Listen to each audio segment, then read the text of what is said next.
How to identify malnutrition. As a community health worker, it is important for you to know how to identify malnutrition.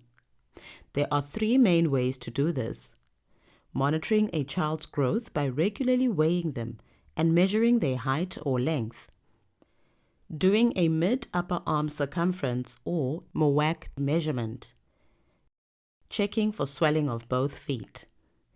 This video will show you how to do each of these. How to monitor growth. Healthy children should always be growing in height or length and gaining weight. John, how can you identify if a child is not growing well? The most effective way to identify malnutrition is to weigh and measure the height or length of a child at every visit, and track these measurements on the child's growth charts. This helps you determine how well the child is growing. If you are not able to do this, refer the child to a health facility where they will do the weighing and measurements. Let me show you how to weigh and measure a child, and how to interpret the results. Start by weighing the child. Mark the child's weight as a dot on the growth chart at the point where the age and the weight lines cross. Next, measure the child's height or length and mark this on the relevant charts. Over time, you will join the dots to show the child's growth curve. You will then compare the child's growth curve to the lines on the charts which indicate the expected growth for a healthy child. The child's growth curve should fall between the outer 2 lines on the charts and be tracking steadily along the expected growth curve over time. If the child's growth starts flattening out or falling off their expected curve, this indicates a problem. Ask if the child has not been eating well or has been sick. If the child falls off their expected curve, the child may be ill or need extra care. If this carries on or shows a sudden drop, the child should be referred to a health facility. If the child's growth is below the bottom curve or above the top curve on the chart, this may indicate a risk and the child should be referred. Refer to your standard training for how to do these measurements accurately, as well as how to complete and interpret the specific growth charts for your country. How to measure the mid-upper arm circumference. John, what can you do if you do not have the opportunity to weigh and measure a child over time? The mid-upper arm circumference measurement can identify a type of severe malnutrition called marasmus. However, it may not be as effective in picking up malnutrition that leads to poor growth, such as stunting. It can be used in children between the ages of 6 months and 5 years. For a child younger than 6 months, a low weight for their length and age are useful indicators of malnutrition. A color-coded mid-upper arm circumference tape is used to measure the circumference or distance around the upper arm. A small arm circumference, or red on the tape, indicates the loss of muscle mass, which is important in maintaining body functions and fighting infections. When using a standard or graduated mid-upper arm circumference tape, follow these steps.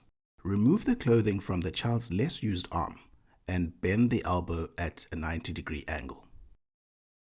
Find the top of the shoulder. Place the tape from the top of the shoulder to the tip of the elbow endpoint. Fold the endpoint to the top edge of the tape to find the middle of the arm or midpoint and mark it with a finger or pen. Straighten the child's arm and hold the white, large part of the tape on the child's upper arm at the midpoint. Wrap the other end of the tape around the child's arm. Thread the narrow colored tape up through the small slit until the tape fits the child's arm closely. Do not pull the tape too tight or have it too loose. Press the window against the arm and read the measurement in centimeters in the window between the 2 arrows. Also, look at the color that appears in the window. If you can, repeat the steps to make sure of the result. The color and reading in centimeters will indicate the child's nutritional status. A red reading or measurement of less than 11.5 centimeters means that the child has severe malnutrition. This is a danger sign and you need to refer the child urgently to a health facility. If the child has a yellow reading or measurement of between 11.5 and 12.4 centimeters and is living with HIV, you will refer the child urgently to a health facility. If the child has a yellow reading and is not living with HIV, you should refer them to a supplementary feeding program if you can. Counsel the family on feeding and make sure to follow up with the child. A green reading close to the yellow or a measurement of between 12.5 and 13.4 centimeters means that the child is at risk of malnutrition. Counsel the family on good nutrition so that they can prevent the child from becoming malnourished. A green reading of more than 13.4 centimeters is normal. While the mid-upper arm circumference is a valuable tool, it should ideally be used with other nutritional assessments such as weight for height or weight for age to get a better picture of a child's nutritional status. How to check for swelling in both feet. John, is it important to note that children with malnutrition do not always look thin and wasted? Kwashiorkor, which is also a type of severe malnutrition due to inadequate protein, can cause a lot of fluid to gather in the body. This makes the child look round and plump, especially in the abdomen. Yes, this swelling that you mentioned is called nutritional edema, and the best way to identify this is to look at the child's feet. Gently press with your thumbs on the top of each foot for 3 seconds. Then lift your thumbs. If dents remain on the top of both feet, then the child is severely malnourished. This is a danger sign, and the child must be referred immediately to a health facility. Remember, for the sign to be present, the dents must show clearly on both feet. Use these methods to check for malnutrition in a child. The earlier you identify malnutrition or the risk of it, the sooner you can help get the child the proper care and nutrition they need.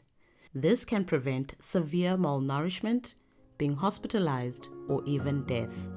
Take a look at another video on how to care for a child with malnutrition.